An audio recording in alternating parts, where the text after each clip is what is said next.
नमस्कार दोस्तों, मैं अंकुर उपाध्याय स्वागत करता हूं आप सभी का एक बार फिर से अपनी नई वीडियो में। भारतीय बाजार में लगातार गिरावट चल रही है। इंडेक्स कभी गिरता है कभी नहीं गिरता है, लेकिन पोर्टफोलियो डेली गिरती है। इंडेक्स में हम सभी ने 2 दिन पीछे लाइफ हाई भी लगते हुए देखा, लेकिन उसका कोई फायदा नहीं है। नाम के लिए तो इंडेक्स ने 26,310 का लाइफ हाई लगा दिया है, लेकिन पोर्टफोलियो जितनी 23,000 पे खराब थी उससे ज़्यादा ही खराब है इन्वेस्टर्स की, उससे सुधरी नहीं है। तो ऐसा लग रहा है इंडेक्स तो 26,000 पे, लेकिन पोर्टफोलियो 22,000 वाली निफ्टी पे है। ये दर्द हम सभी को है और इसका कब समाप्ति होगी ये अभी तक किसी को पता नहीं है। किसी से भी इस समय रीजन पूछोगे तो हर कोई ज्ञानी बन के आपको 2 रीजन दे देगा, एक एफआईआईज की बिकवाली और दूसरा रुपए की कमजोरी, जिसके ऊपर दिन के दौरान मैंने डिटेल वीडियो बनाई आपके लिए कि एफआईआईज की सेलिंग कोई आज से नहीं है, ये 2021 से चल रही है। और रुपए की कमजोरी भी कोई आज से नहीं है, ये लगातार घटता ही रहता है। 2012 में रुपए की कीमत $1 के सामने 50 की थी, आज $1 के सामने 90 की है। तो ये ऐसा नहीं है फर्स्ट टाइम कोई अचानक टूट गया है, हर 3-5 साल में 10 रुपए घट ही जाता है। अगले अभी 2026-25 का एंड चल रहा है, आप मान लीजिए 2028 तक आपको ये 100 रुपए भी, इनफैक्ट 28 में लंबा ही बोल रहा हूँ, 27 तक, क्योंकि अब 90 से 100 होना मात्र 11% बढ़ना है उसे, और 80 से 90 होने में उसे 12% बढ़ना था। तो परसेंटेज जो है ना वो कम हो रहा है, दैट मीन्स समय भी थोड़ा कम लगेगा आप घटने में। तो हो सकता है 2027 के इनिशियल लेवल पे ही आपको 100 रुपए भी दिख जाए रुपए। तो ये कारण जरूर है गिरावट के, लेकिन ये नहीं है कि केवल यही कारण है। कारण इस समय एक्चुअली में सेलिंग या फिर बाइंग की कमी है। मेरे हिसाब से इकोनॉमी फ्रंट पे हम खराब नहीं कर रहे हैं, मैं आपको बताना चाहूंगा। अब डेटा की बात चलिए तो डेटा से ही शुरुआत करते हैं। काफी सारे डेटा हैं आज आप सभी के साथ जो शेयर करने हैं। सबसे पहले एफआईडीआई का डेटा आपके साथ शेयर करना चाहूंगा। एक बार फिर बिकवाली है, चौतरफा बिकवाली है एफआईआईज की तरफ से, ये नहीं मान रहे भाई साहब।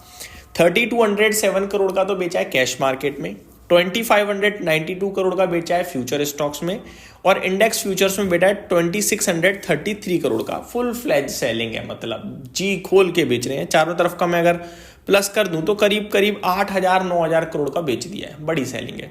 बात करें अगर डीआईआईज की तो 4730 करोड़ की बाइंग का फिगर इनकी तरफ से आया है। तो बेचारे जी तोड़ लड़ रहे हैं अकेले, बस यही कहूंगा आप सभी के साथ। आज के सेशन में यूएस का जॉब्स डेटा आया है, वो मैं आप सभी के साथ शेयर करना चाहूंगा। सबसे पहले तो जो आता हुआ दिखा है यूएस का जॉब्स डेटा।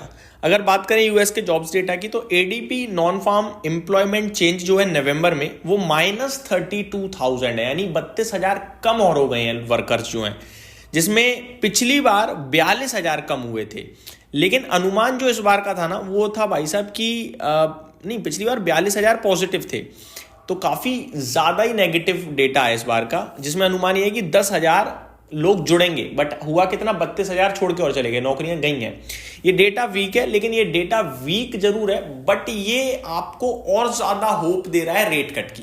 खराब डेटा यानी कि रेट कट की उम्मीदें और बढ़ गई, तो अमेरिका के लिए एक तरीके से देखा जाए पॉजिटिव है। इसीलिए अगर आप देखें तो डाउ आपके लिए करंट सिचुएशन में तो हरे निशान में ही ट्रेड करता हुआ दिख रहा है। एग्जैक्टली मैं आपके साथ शेयर करता हूं यूएस मार्केट कैसा ट्रेड कर रहा है। तो सबसे पहले डाउ जोन्स अराउंड 300 पॉइंट्स ऊपर है, यही है, रेट कट की होप और बढ़ गई है। नेस्डेक में भी फ्लैट टू पॉजिटिविटी है, एसएमपी 500 फ्लैट टू पॉजिटिव है, लेकिन रसल 2000 1% से ज्यादा की तेजी दिखा रहा है। ग्लोबल मार्केट्स की बात करूं तो फिट्सी, डेक्स और कैक तीनों फ्लैट है।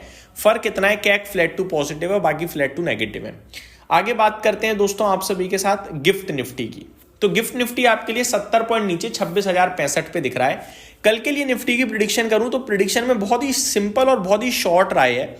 हम बंद हुए हैं 25,986 पे, 25,986 पे। 26,025 के ऊपर निकल जाओ, टिक जाओ, सोचना पॉजिटिव, वरना मत सोचना। 26,025 के जब तक नीचे हो तेजी का टीवी दिमाग में नहीं आना चाहिए, सिंपल एज सिंपल। आगे बढ़ते हैं दोस्तों। गोल्ड और सिल्वर एकमात्र ऐसी चीज है जो लगातार तेजी में चल रहे हैं। गोल्ड का प्राइस 1,28,000 के पास ट्रेड कर रहा है, तो सिल्वर 1,78,375 है।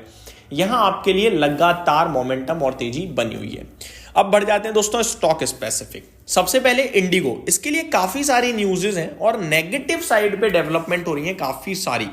और ये जो दिक्कतें हैं ना दोस्तों, ये ऐसी दिक्कतें नहीं है जो आप अवॉइड कर पाओ, ये बिजनेस से रिलेटेड है और इसका रीजन अभी हमें नहीं पता है। मेरे को लगता है स्टॉक अलर्ट है, ये बिग अलर्ट है मेरी तरफ से कल के लिए भी और पोजिशनल टर्म्स पे भी। क्यों? अब क्या क्या खबर है मैं एक एक करके डिस्कस करता हूं। सबसे पहले तो क्रू मेंबर जो है ना छोड़ के गए हैं कंपनी को, क्यों है पता नहीं अभी तक, यही एक चीज है। अगर ये पता चल जाए तो थोड़ा समझ में आ जाए कि कितने समय तक हमें अलर्ट रहना है।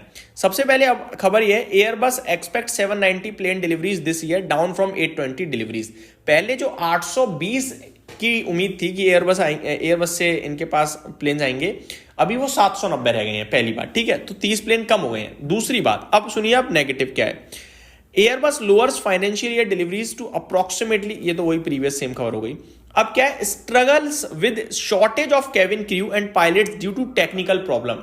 टेक्निकल प्रॉब्लम की वजह से पायलट और केबिन क्रू कम हो गया है, शॉर्टेज हो गई है। इसकी वजह से क्या हो रहा है, many IndiGo flights cancelled and delayed at Adani's Mumbai airport because of crew shortage. लोग ही नहीं है उड़ाने वाले, मेंबर्स ही नहीं है, स्टाफ ही नहीं है प्लेन में सर्विस देने के लिए, उसकी वजह से प्लेन कैंसल करना पड़ रहा है। Around 42 IndiGo flights cancelled at Delhi airport due to crew shortage. 42 Delhi में कैंसल हुई है flights. Company faces major network disruption, adjust flight schedules for next 48 hours to restore normal operations. अगले 48 घंटे में कंपनी कह रही है कि चीजें सुधर जाएंगी, नॉर्मल करने की कोशिश है, लेकिन ये चीज 2 दिन की जो फ्लाइट कैंसिलेशन है, कस्टमर्स पे तो दिक्कत हुई, साथ ही साथ कंपनी के अगले क्वार्टर के रिजल्ट्स में भी आपको इंपैक्ट दिखेगा। 2 दिन छोटा समय नहीं होता है फ्लाइट जैसी कंपनी के लिए। आगे डीजीसीए की तरफ से भी दिक्कत आ गई है भाई साहब। अब डीजीसीए कह रहा है, सबसे पहले तो asked company to explain causes and solution for current flight delays and cancellation. पहली बात, डीजीसीए ने साथ ही साथ ये भी कहा है कि कंपनी की ऑन टाइम परफॉर्मेंस घटी है। पहले जो 84.1% थी अक्टूबर में, अभी घटकर 67.7% रह गई है। बेहद नेगेटिव है ये। और साथ ही साथ डीजीसीए ने कहा है कि 1232 फ्लाइट्स वर कैंसल्ड इन नवंबर। 1232 नवंबर में कैंसिल हुई है भाई साहब, बहुत बड़ा आंकड़ा है ये। तो इंडिगो मेरे लिए, मेरे व्यूअर्स को बड़ा अलर्ट करूंगा मैं इसके लेकर। अब बढ़ते हैं दूसरा स्टॉक, ब्रिगेड एंटरप्राइजेस। इसके लिए भी एक अलर्ट ही है। क्यों है अलर्ट, मैं बताना चाहूंगा। कंपनी को जीएसटी डिमांड नोटिस आया, आप ये कह सकते हो, अराउंड 70 करोड़ समथिंग का। तो ज्यादा नेगेटिव तो नहीं है, बस थोड़ा नेगेटिव है। आरवीएनएल को 145 करोड़ का ऑर्डर मिला है, रेलटेल को 48 करोड़ का ऑर्डर मिला है, और आईईएक्स पॉजिटिव साइड पे इंपैक्ट दिखा सकता है क्योंकि दमदार रिपोर्ट आई है। बताना चाहूँ, रिपोर्ट मींस डेटा पेश करा है कंपनी ने। इलेक्ट्रिसिटी वॉल्यूम्स बढ़े हैं 17.7% साल दर साल नवंबर में, और आरटीएम वॉल्यूम्स बढ़े हैं 40.2%। तो बहुत ही दमदार आंकड़ा है, मैं ये कहूंगा। ये मेरी तरफ से अपडेट थी, उम्मीद करता हूँ डिटेल्स पसंद आई होंगी। Thank you so much for watching this video. Good night guys.